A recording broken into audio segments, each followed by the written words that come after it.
Señores, estamos de vuelta aquí en RPP Noticias y hoy nos visita el doctor Omar Cairo, un destacado abogado constitucionalista, para hablar de todo este borbollón que hay en torno a la elección de los miembros del Tribunal Constitucional y además esto acentuado con el audio que se conoció el día de ayer a través de un programa de televisión. Doctor, bienvenido, buenos días. Gracias por la visita. Muchas gracias. Bueno, ¿qué le pareció hasta el momento el proceso de selección de los integrantes del Tribunal Constitucional? ¿Cree usted que en este tiempo, en donde ya se han establecido las candidaturas, se ha podido verificar claramente la capacidad, digamos, de los postulantes en materia constitucional? ¿O cree usted que ha sido muy rápido? Lo que ocurre es que el Tribunal Constitucional es el órgano de control de la Constitución, es un tribunal altamente especializado en la materia, es decir, sus integrantes deben tener una calificación sobresaliente, deben ser autores de obras y no solamente publicadas, sino que sean de referencia, o sea, que hayan sido utilizadas por otros para realizar trabajos e identificar una lista de 10, 12 personas con esas características en poco menos de 5 días, como ha ocurrido, es imposible. Ya. Es decir, es materialmente imposible. El Congreso no es un conjunto de personas que tenga cercanía al tema como para identificar personas de estas características en tan poco tiempo. Entonces creo que ese es un punto de partida que ya coloca a este proceso de selección en el peligro de que sean designadas personas que no tienen esa formación y por lo tanto que no tienen la aptitud, pueden tener muy buena fe, pueden haber tenido experiencia en otros cargos, pero no, o conocimiento en otras materias, pero no la aptitud para desarrollar la función de juez del Tribunal Constitucional. Pero usted seguramente conoce a los postulantes.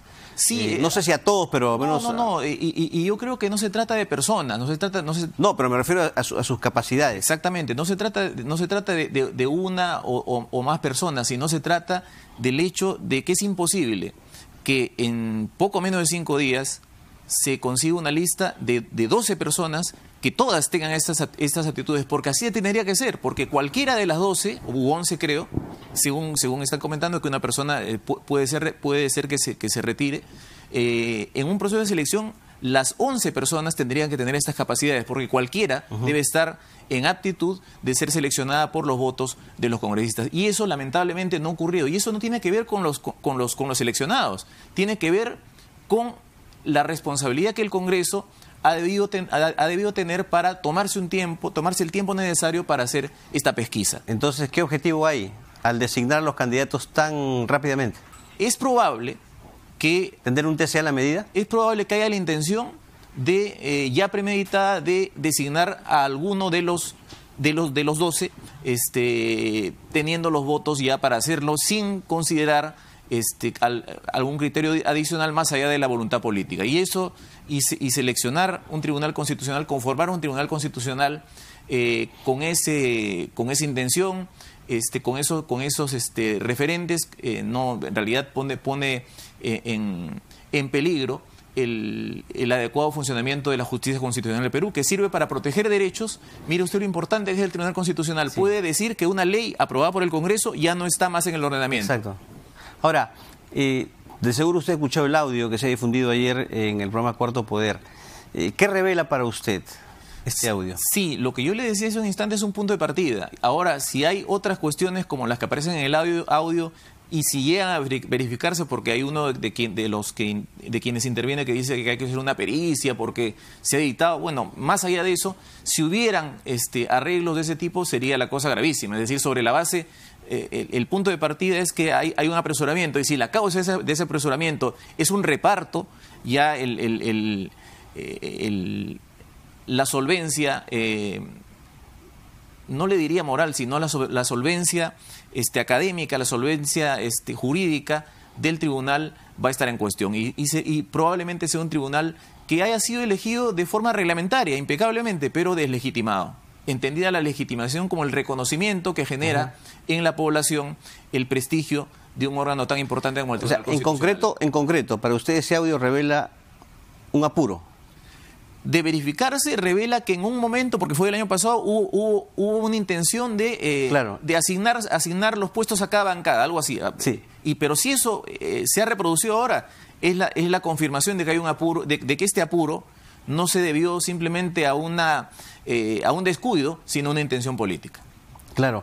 Y el audio de Carmela de Orbegoso, que es la candidata al TC que podría desistir de su postulación, con César Inostroza, la deslegitima, la desacredita para integrar el Tribunal Constitucional, ¿cree usted o no? Yo creo que lo que a una persona la legitima, más allá de la persona que usted menciona, es la verificación de su alta capacidad en materia constitucional.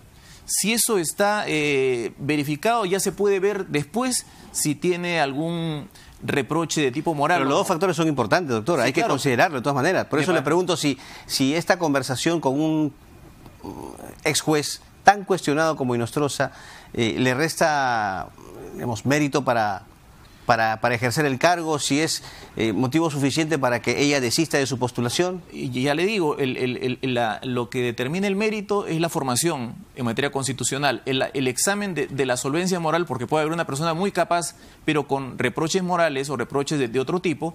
Entonces, en ese caso, creo que le correspondería al Congreso de verificarse que esto es una conducta reprochable, pues simplemente no elegirla.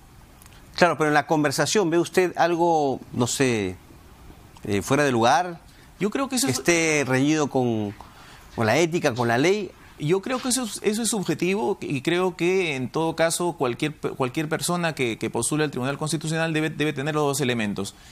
Solidez en cuanto a la proyección de capacidad en materia constitucional e irreprochabilidad moral. Entonces, si alguien se siente en cuestión, no digo que lo deban separar, sino si alguien se siente en cuestión, esa persona tendría que retirar su postulación. Pero si una persona considera que eso no significa nada, pues podría seguir adelante. Pero el punto de partida es que debe tener estos dos, reunir estos dos elementos: comprobada aptitud sobresaliente en materia constitucional e irreprochabilidad moral. Ahora, el hecho de que 3 postulantes, si no me equivoco, hayan ya opinado o hayan expresado su posición sobre el adelanto de elecciones, el caso podría llegar al Tribunal Constitucional. El hecho de que hayan opinado en contra de este proyecto también les crea un conflicto de interés como para que tampoco integren el tribunal, ¿cree usted? Yo creo que lo que hace es... ¿O es simplemente aquí el derecho a la expresión, a la opinión? No, por supuesto que todos tienen derecho a la opinión, todos tenemos derecho a la opinión. El problema es que si la sospecha que existe es de que este es un procedimiento de designación cuyo apresuramiento está hecho con finalidades políticas, el hecho de designar a personas que tienen una posición sobre un tema político constitucional que está sobre la mesa y que va a ser decidido probablemente, si es que el tribunal considera que es competente, ya casi está acercándonos a la confirmación de que el apresuramiento tiene que ver con la intención de obtener un tribunal con una composición política, con una orientación política determinada. Claro. Ahora, estamos a poco también de que vence esta especie de plazo que le da el presidente a la Comisión de Constitución. Se habla sobre la posibilidad de la cuestión de confianza. ¿Puede hacerlo el presidente sobre este proyecto? Sin la menor duda, el presidente de la República... ¿Sobre este proyecto de reforma? Sí, el presidente de la República no. El presidente del Consejo de Ministros tiene la aptitud para plantear una cuestión de confianza que consiste en pedir, y esto lo ha hecho el Tribunal Constitucional, en pedirle al Congreso que apruebe el proyecto condicionando su permanencia en el cargo. Es decir, lo que le está diciendo con la cuestión de confianza del Premier es: si ustedes no aprueban el proyecto, me sacan del cargo a mí y al gabinete. Ya, esa es la consecuencia. Cae el Premier, caen todos. Caen todos. Esa es la consecuencia propia de una cuestión de confianza rechazada. Ajá. Pero en este caso, como es el segundo gabinete al cual se habría destituido habría perdido el cargo por razón parlamentaria, el artículo 134 de la Constitución le habilita al presidente a disolver el Congreso. No le obliga, le habilita a disolver el Congreso. Entonces, si el gobierno, a través del presidente del Consejo de Ministros, pretende hacer la cuestión de confianza, tendría que hacerlo antes de que se discuta, antes que se decida si se aprueba o no el proyecto. Porque una vez desaprobado, ya no procede la cuestión de confianza, porque la cuestión de confianza es un pedido de aprobación. Si se archiva en el Pleno, dice usted. o si se archiva en la comisión. La comisión. Pero ¿no tiene que ser en base a una política de Estado? El Tribunal Constitucional ha dicho claramente, con el fundamento jurídico 60 de la sentencia 006-2017 PITC, que la cuestión de confianza es la manifestación del gabinete de su disposición a apartarse del cargo si es que no se aprueba un proyecto de ley determinado o cualquier medida que considere que debe convertirse en realidad. Fundamento jurídico 60. No está vinculado a que sea una política de Estado por una razón, porque hay dos tipos de cuestión de confianza. La cuestión de confianza necesaria o obligatoria que se plantea durante los 30 primeros días. Claro, cuando asume un gabinete. Esa ya ocurrió. Claro, ya. Esa es la del 130. Y la del 132 es la que puede pasar en cualquier momento. Y a esa se refiere el Tribunal Constitucional en el fundamento jurídico 60 de la sentencia que le estoy mencionando. Una cuestión de confianza que plantea el presidente del Consejo de Ministros en cualquier momento, condicionando su permanencia a que se apruebe el proyecto. Entonces, sobre eso creo que no hay ninguna duda. Hay una objeción que se dice sobre la reforma constitucional. Puede ser sobre cualquier ley y sobre cualquier reforma. ¿Y qué se dice? Sobre reforma constitucional no procede porque el presidente de la República no puede observar la reforma constitucional. Y aquí debe prestarse atención a dos cosas. El presidente de la República no hace la cuestión de confianza, la hace el presidente del Consejo de Ministros. Claro. Entonces, hacer el cotejo entre las limitaciones de dos funcionarios distintos creo que no corresponde. Y en segundo lugar, la prohibición al presidente es a observar la reforma constitucional. Observar eso es objetar, oponerse. La cuestión de confianza es lo contrario, es pedir que se apruebe. Entonces, no tiene ninguna relación la prohibición del presidente a observar la reforma constitucional con la aptitud del presidente del Consejo de Ministros de hacer cuestión de confianza de una reforma constitucional. Doctor, permítame la última pregunta. Ya está aquí la Comisión de Venecia, ¿cierto?